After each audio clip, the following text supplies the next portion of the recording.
Yeah, like it sounds like they're in a decent place, and I think the one thing that really stands out to me and just talking to people here so far, it's just they're building a total program, and that's what they're trying to do. And I think a lot of it, and I think he probably wants to get away from the Detroit comparisons, but it's impossible not to have those there.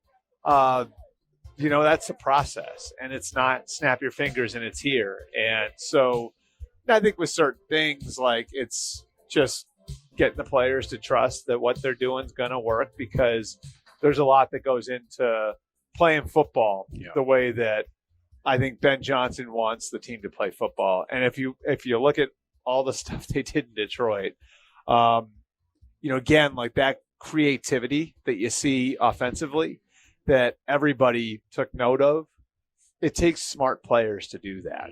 It takes a lot of work to get there. There's just a lot that goes into that. And as such, it's going to be a process getting there for the Bears. What did he have to say about Caleb? Because Hoodie was saying 2 days ago, all right, first team offense, get off. And he put the second team in because they couldn't get in and out of the huddle the way he wanted it. Then they went back to work again. What does he say about Caleb? I do think there's I don't know. I always look at it there's a couple different ways to approach these things. And I think if you have a confident player, I think you almost like him making mistakes at this stage of camp, right? And there's going to be time, I think, where you want to build him up a little bit more. But I think that the idea for now is to have some ugly days and see what you can get away with. And I think that's still honestly, and knowing the guys who coached him and worked with him last year too, that's a process for Caleb, is figuring out what he can get away with and what he can't, because he's so uber talented and he does so many things that you just can't teach. Mm-hmm. And if you watched him at SC, you could see the way he could get away with a lot in college. Mm-hmm. You know what I mean? And that was one of the main criticisms of him was, well, you have these plays where he's holding the ball for 6 seconds. Doesn't work in the NFL. Right. Because there are guys chasing you around that are bigger and faster and stronger than the guys you were faced with in college. So I think that's a big part of the process for Caleb too. And the guy he's compared to the most, Mahomes. I think the difference between this is an interesting subtle thing, but the difference between Mahomes and Caleb with their college experience was, Mahomes could get away with a lot. Yeah. Mahomes also had worse teammates than Caleb did in college. Yeah. So Mahomes had to do more of that in college. And the timing of things, he wasn't bought as much time. You know what I mean? He had to kind of create faster in college. And Caleb, I think because, he had good offensive teammates generally at SC and Oklahoma. And more often than not, his team had more than the other team, right? His team was more talented than the other team 9 times out of 10. I think he was often in situations where he get away with a lot of them. Now you got to try to coach that out of him. More with Albert Breer as we broadcast live from House Hall here in Lake Forest on the Kap J Hood Morning Show. True Fan Travel and ESPN Chicago are teaming up for the ultimate fan getaway to Sin City to see the Bears take on the Raiders in Las Vegas. You get round-trip airfare, 3-night stay at Mandalay Bay, special live broadcasts and meet and greets with the full ESPN Chicago team, all-inclusive tailgate, tickets to Bears, Raiders, and more to come. Spots are limited, so don't wait. Reserve your spot today at truefantravel.com. Back to you on the video. The one thing around here in the old Midwest, the covered wagons of the Midwest, Albert Breer, we're about running the football and playing strong defense, right? And I just thought that the stopping the run was a hard issue for the Bears last year. Got gashed over the middle a lot. So I'm looking at the defense to see if they can take another step with some of the additions they've made. Yeah, Dio Odeyingbo is going to be interesting because he's kind of one of these inside-outside defensive players. I think the edge situation opposite Montez Sweat, obviously it's been an issue here for a while. Yeah. Dio doesn't really address, I think, what they're looking for there because, the way that he was used in Indianapolis and the way he'll be used here is a guy who plays outside on early downs and then reduces down inside. And then I think the corner situation looks really good. Like what they've got there between, obviously Jalen Johnson and Stevenson and Gordon, and what Dennis Allen's going to bring to the table too. So I look at overall, like you look at the roster doesn't have like a lot of huge glaring holes. There are questions. Like again, like who's going to be the nickel rusher opposite Sweat? Who's going to be the left tackle? They have bodies there. And Braxton Jones has been a starting left tackle for them for 3 years. They don't have like these big glaring holes. It's just sort of questions on how certain positions are going to play out. Last year, we're doing the show with you. Yeah. And we're going over under win totals. Yep. Bears are at this, and the Vikings. And I probably got them all wrong. No, you killed it. Vikings were at, I want to say 5.5 or 6.5. Yeah. And you said, okay, that one I promise you is going over. Yeah. And they won 14 freaking games. You were just there. Yeah, we appreciate the turd in the punch bowl there. Yeah, we well, were so optimistic, and then the Vikings go on this run. I told you guys though, I thought the Vikings were going to be really good. You did? Yeah. I just think that place is rolling. Like, and I think like when you look at where Kevin O'Connell has and Brian Flores on defense, maybe eventually they lose him, but the amount of smart players they have on defense now that have been like drafted and signed and developed to play for Flores. I mean, one thing that's pretty consistent is like every offensive coach you talk to is like that guy's an MFer to play against, like to have to coach against and have to scheme against. And so they've got that on defense, and then on offense, they did what the Bears did on the offensive line. If you look at it, they're going to have 3 new interior starters. Yeah. Like they have Ryan Kelly to play center, Will Fries at one guard, and now their rookie first-round pick Donovan Jackson at the other guard. Christian Darrisaw, who wasn't even playing for them for half the year, back at left tackle. Yeah. And then Justin Jefferson, Jordan Addison, who probably is suspended for the first 5, 6, 7 games, but will be there eventually. Hawkinson, Aaron Jones. They signed Jordan Mason from the Niners. It's an impressive operation. Is their quarterback good enough? And that's the question. Service Academy. It's a big question, but I would say this. Like I think they've. So on one hand, JJ is making day-to-day drill-to-drill improvement, and he's locked in, and he's the right kind of kid, right? Like, so there's that. He lost a lot of development time last year, and I think one of the things that was so interesting talking to people there was, JJ had this reputation at Michigan of, like, all he throws is the fastball, right? So one of the things they really wanted to work with him on was, all right, we got to teach you how to layer the ball. We want you to take some off of it, like learning how to throw into NFL windows, right? And I had a couple guys there say to me, like, that's what the scout playing on the scout team last year would have done for him, is he would have had to learn how to do that. And so you lose stuff like that. You lose some of the meeting time. It was a tough year for him to, like, I think physically, mentally to get through. So now the question is, can they make up for all of that lost time?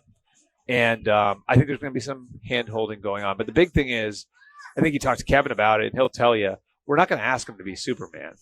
We're going to do a lot in the quick game. We're going to do a lot in the screen game. We have to convince him, like, you don't need to go out and be the best player on the field. Take the layups. We're going to do a lot of stuff with the run game that's going to help you in the passing game. So I think a lot of it is kind of going to be tied to what they're asking of him.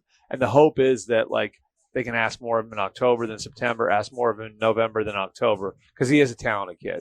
Well, hey, wasn't a lot of tape on those throws, though, since he handed the ball off so much. See, he calls him a service academy quarterback. Shade. I actually liked him. I thought he was a good prospect. I think Very he's short. He's a yeah. Like, if you watch him at Michigan, objectively, right, sure.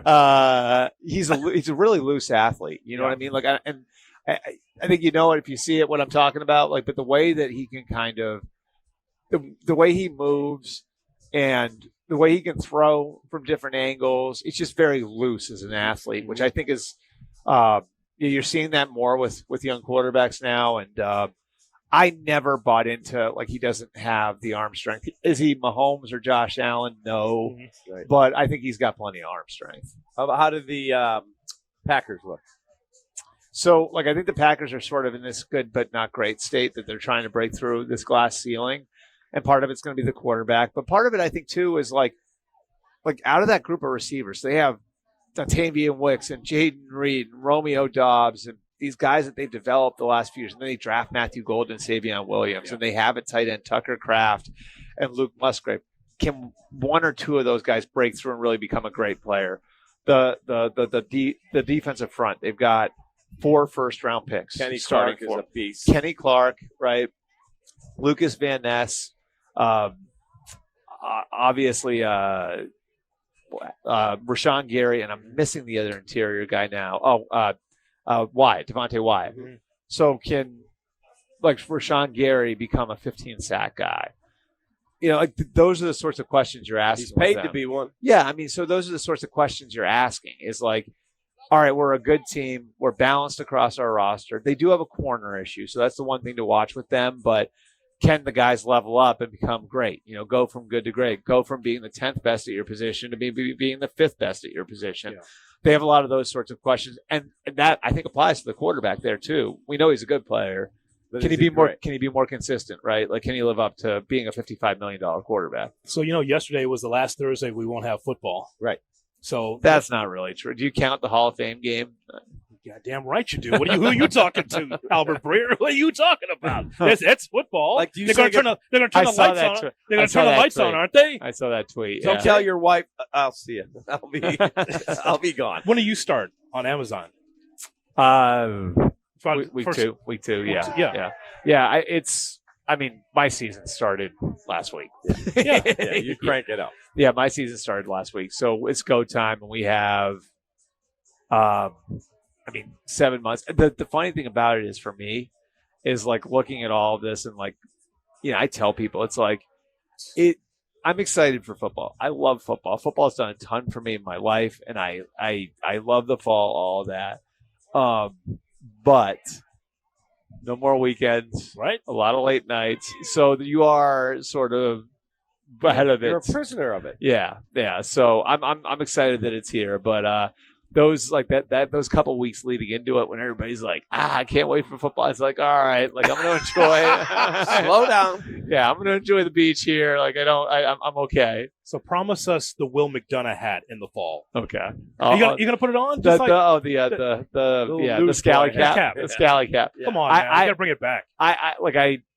Will. I think I've told you.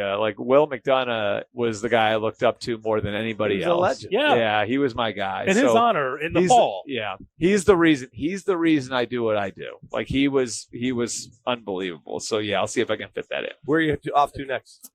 Indianapolis, Cincinnati, Cleveland, Buffalo, and then probably out west. So I got to still figure that out. My schedule is kind of determined by when they can get the quarterbacks to me. So I just got my Mahomes date yesterday. So I have my Mahomes date, but I have to build around that. I'm still waiting, Steelers, if you're listening, for my Rodgers date. But it's like that. That's the way it works with my scheduling. Is I've got to kind of figure out when those guys can give me some time. Quickly before you leave, I'm rooting for the Steelers. I like Aaron Rodgers. Okay. Yeah, on the AFC side, I like Aaron Rodgers. It's not true. He's rooting for Rodgers. He's not rooting for the Steelers. I want Aaron to have a big year. Do you think this is a good move for him? I think they're one of the most interesting teams in the league because I can't remember the last time a team was so leveraged into a single season like the Steelers are. And so much of it for them, I think the logic on it was, do we keep Justin Fields and keep developing Justin Fields and go with that? And we're essentially swinging to hit a double while we've got TJ Watt, Cam Hayward, and all these other guys aging, and we've been at that 9-10 win level. We're trying to – do we go all in? Right. Or do we swing for the fences? And even if we strike out, we at least have the peace of mind of knowing we tried, that we really tried.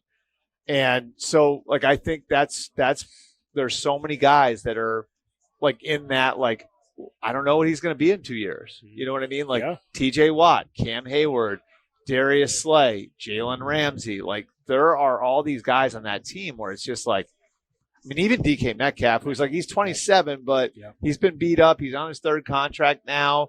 So he's one of these guys that I don't know how great a player he's going to be in 3 years, So they've got a lot leverage for this year. And I think the good thing for Aaron, to me, is they're just going to let him play quarterback. They're not asking him to save anything. They're not asking him to come in and change the culture or resurrect, some they're just come in, dude.